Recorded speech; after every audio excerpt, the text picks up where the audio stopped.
Okay, so the Galatian error. I'm sure you've heard of it before. Maybe you haven't. But Paul, in the book of Galatians, he confronts something called the Galatian error.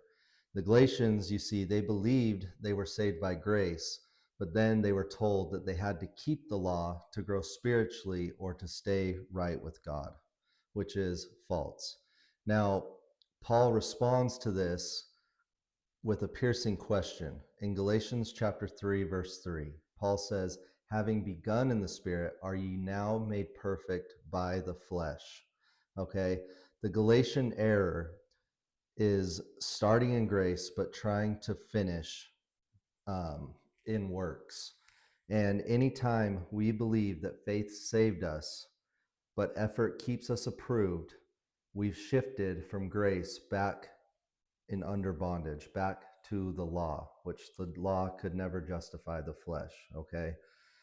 Paul says if righteousness would come by the law, then Christ died in vain. And you'll find that in Galatians chapter 2. Um, Grace doesn't just save you, it sustains you. Okay. We don't live the Christian life by trying harder. We live it by trusting deeper. The same way we were saved, by grace through faith. As Paul says in Romans 1:17, that the just shall live by faith. That is how we walk the Christian life. The same grace that saves you is the same grace that grows you. Okay. Now, I've got a playlist. If this resonated with you, or if you want to learn more, I've got a playlist on my channel under false teachings in the institutional church.